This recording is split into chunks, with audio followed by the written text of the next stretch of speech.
I find it quite weird when you go from having sex 5 times a night to a breakup, right? But then Larsa has a tendency to keep a lot of secrets. Virtual reality. Hi, I'm Danny Murphy. And I'm Evan Real. And even though it snowed in New York, the Miami ladies came and kept it hot, hot fire, Evan.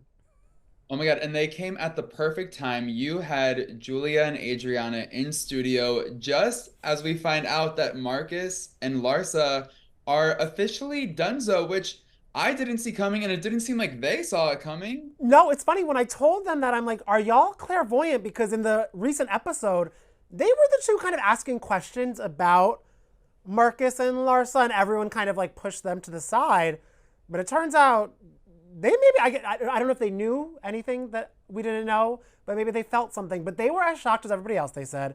They also said all of the Miami ladies kind of found out the same way all of us did. Because, Evan, during the Super Bowl, I mean, we got Usher, we had Taylor Swift chugging beer, we had Beyonce's new music, and then we had Larsa posting, should your friends unfollow your ex? Woo!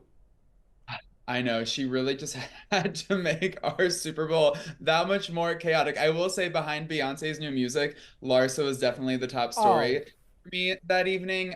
So it's nice that we finally got some clarification on Monday, the day after the Super Bowl, because people were wondering, like, are they really done? Could this really be it? To add even more confusion to the mix, the two were spotted together on Valentine's Day. So who knows what's even going on here? And sources were telling us that the whole situation with Michael and Scotty just made things pretty complicated for the pair. And I feel like they had always done their best to like make it a non-issue. Like whenever someone asked them about it, they'd be like, "Oh, that doesn't matter. We're just focusing on ourselves. Like the history between Michael and Scotty doesn't affect us." But I think, Larsa and Marcus, they each have like a baseline loyalty, like one to his father and the other to the father of. Yeah.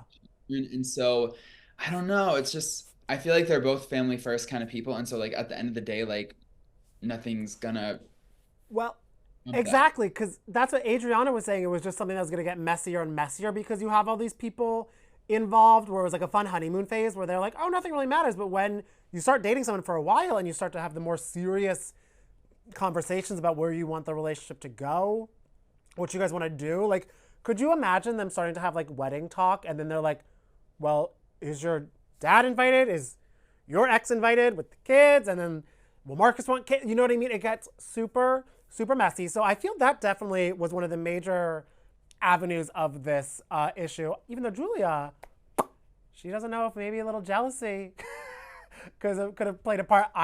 Even Adriana's jaw dropped when Julia was like, well, we know Larsa's very jealous, so.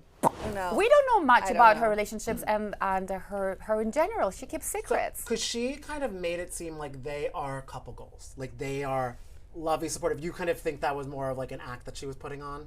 No, no, no. I've seen them generally in I love. think like together they are really into each other, Yeah. and you could see and feel the chemistry. They were really hot for each other, and he gave her a ring, a promise ring, and they were talking engagement. So I don't know. I think something happens. The pressure went off, and I don't know because I haven't spoken to Larsa, so I'm not gonna like just sit here and create more rumors, but.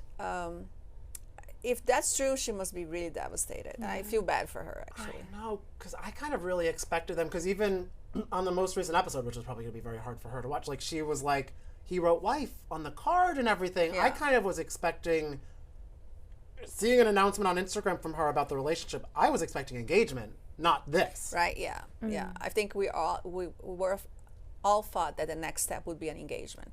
So this breakup news is kind of like surprising to all of us.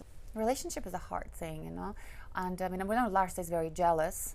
I mean, how jealous she got when she saw a picture of that's my right. picture Oh, on that's on right. Marcus's Oh my phone. Oh my God. God! And it was like the most innocent thing, and yet it created a wave. So who knows? Who knows? Maybe she's seen a picture of somebody else. I don't know. I'm just speculating. But I hope, if it's true, I hope she's not too heartbroken because even though we have our differences, if the breakup is true, I feel really, really bad for her because she was really in love and they seemed really cute together. I mean, Julia speaks from firsthand experience, right? I think that a lot of people forgot about this dramatic turn of events that apparently happened at BravoCon. We were there. It's such a chaotic So messy. scene, and when you see a picture opportunity, you seize it, and you just ask whoever is standing right in front of you to take that photo. And for Julia, that was Marcus Jordan. And so she was like, "Hey, Marcus, can you snap a few pictures of me?" Marcus snapped a few pictures of her, and then I guess it did not sit well with Larsa. Apparently, she really freaked out. And that's just Julia's account. We don't know Larsa's side of the story. She hasn't said it. But if Larsa did get upset about Marcus taking photos of a married woman who is also the first openly gay, I was gonna say you know, like the can you safest housewife for your man to be like flirting with at BravoCon. right. So if there was anything, I don't know, maybe like a Miami tourist asked him to take a photo, and that's what was ultimately the catalyst for their breakup. Because we know that like there was tension because of all the family stuff. A source did tell us that it had nothing to do with family, that they're just taking space to sort of like figure out how to move forward in a different path. I don't know. Anyways, the family stuff seems like it was an issue. Some people are saying that it wasn't an issue. But I don't know. Maybe jealousy was the ultimate issue. Jealousy is a disease, they say. Get well soon. But also, I mean, on top of that, the more shocking thing that Adriana and Julia spilled was that at the reunion, two people that have been friends all season, they came into the reunion friends. One of them said something, and now they're not talking. And it was a shock. Even Adriana said she did not expect it. And I don't know if your brain is going anywhere. I need to look more of how all their social media interactions is going. Like, because when you think of the big friendships, I'm like, is it Lisa Larsa? Is it Marisol Alexia? Like, who and what could have been such a shock? Okay, sorry. I am not ignoring you. I am currently searching on Instagram if Alexia and Marisol are Oh, still following each other, because I was about to have a a heart panic attack. attack. They're still following each other. I don't think it's Alexia and Marisol. I don't think that anything could ever break them. I feel like it's probably Lisa and Larsa, or maybe Lisa and Kiki, which doesn't really surprise me given everything that's going down on the show right now. Yeah, But I'm just gonna do a quick little searchy search about please. Lisa and Larsa, because we need to figure that out. If we can figure that out in real time, that would be That'd be very good. But I also don't know if either of them, they love, I mean, Lisa does love to clap back on social media, so I don't know if she would be able to keep such a secret. You know what I mean? they're But they're still following each other. Maybe it's Kiki and Lisa. I don't, but I feel like that kind of is like or maybe Kiki brings a receipt. Uh, Yeah, I feel like Kiki could very well do that. There's something about a season 5 Kiki that's really Oh, just hitting. She's I don't know, she's up the ante for herself, and the girl deserves a mojito next season. she really does, and we'll be talking to her next week, so maybe we'll be able to maybe we'll be able to give a little spoiler alert. Who knows? I mean, Hey, would love to hear that. That'd make me almost as excited as I know I was. I feel you were too when we all found out Bravo called Porsha. Who said that? Porsha Williams coming back to Real Housewives of Atlanta? That's false. But Porsha Williams is in the building. See y'all. Mwah. I I couldn't believe what I Could was seeing.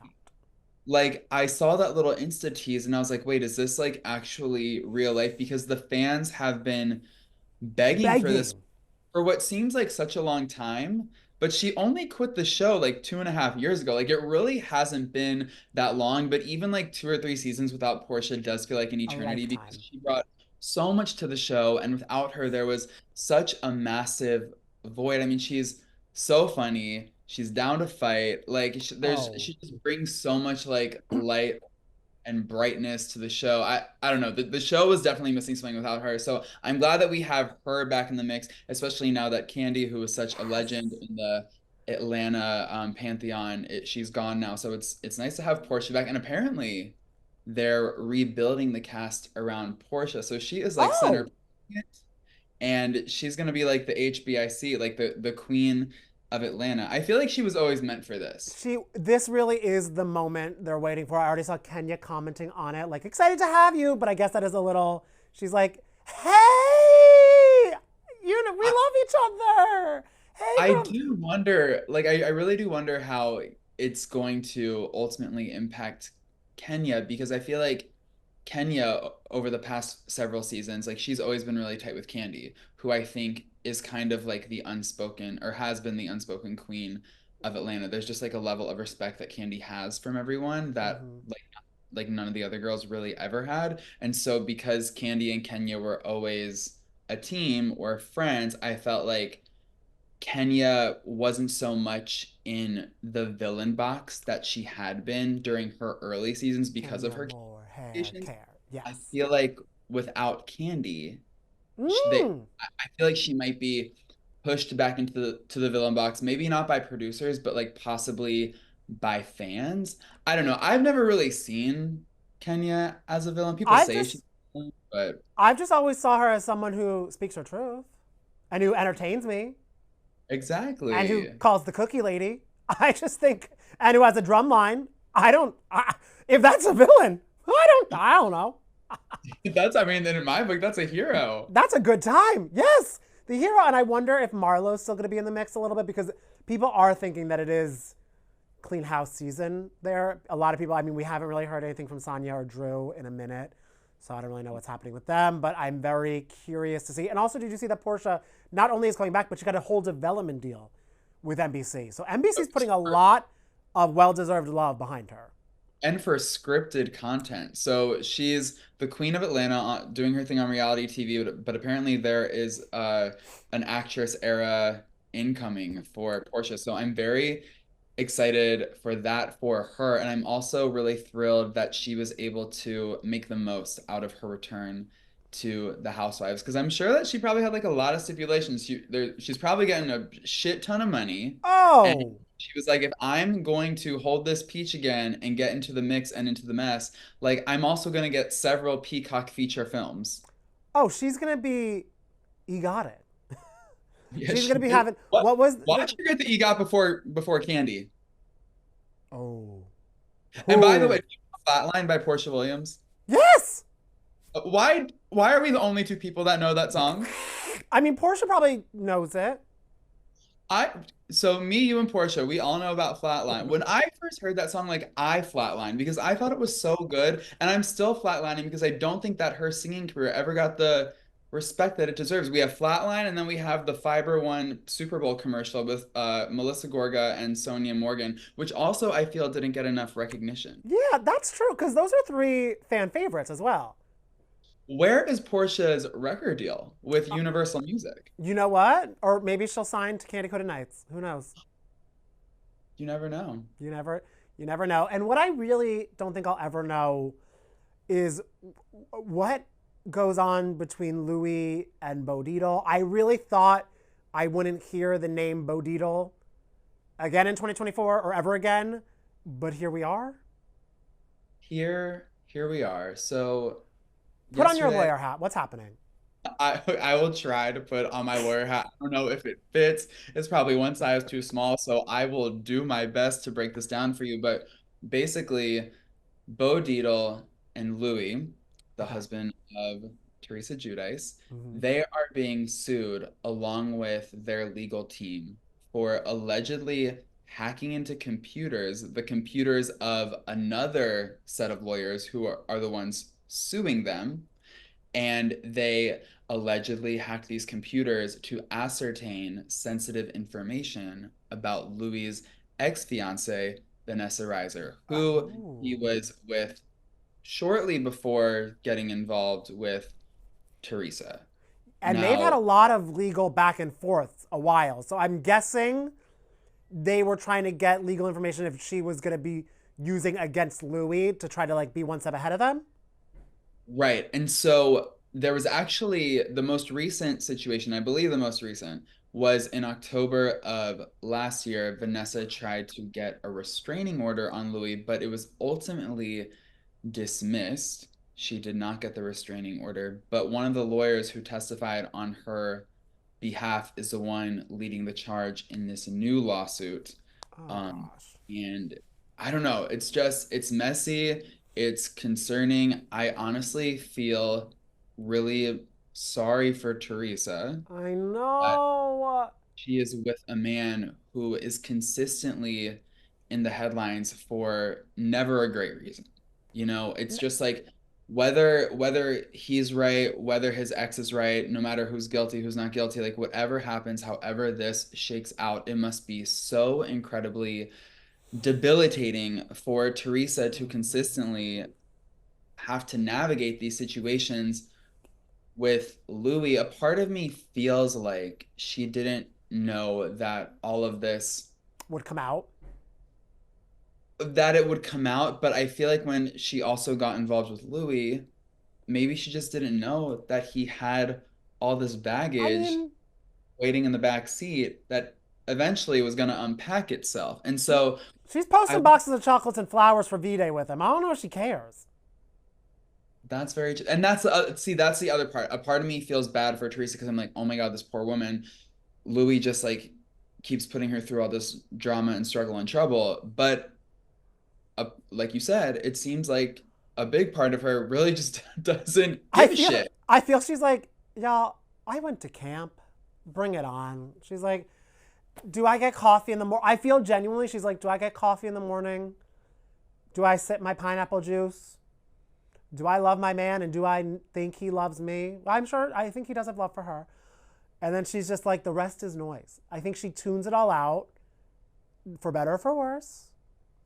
And that's just what she does. Yeah. I mean, I will say, despite everything that's been reported about Louis and, you know, all the drama that his relationship has caused for Melissa Gorga and several others on the New Jersey cast who we love and adore, when we chatted with them at BravoCon, Oh, they could not have been nicer. Louis charmed the socks off of us, so maybe that's just part of it. that's part of it. And they were having a great time in their love bubble. And yeah, nothing's going to pop that. So, you know, we'll see. Yeah, try as you might, but like no lawsuit is going to destroy the love bubble. And God bless, this wasn't happening while they were filming, so we don't have to hear about it in the upcoming season. Because it's just confusing. And I think we all needed a Bo Dietl rest, and we'll see. Yeah, I no, that is such a great point. Like, thank God we're not talking about Bo Dietl on season 14 of The Real Housewives of New Jersey. I can only imagine the eye roll that would probably send Andy Cohen to the hospital. Oh, ASAP.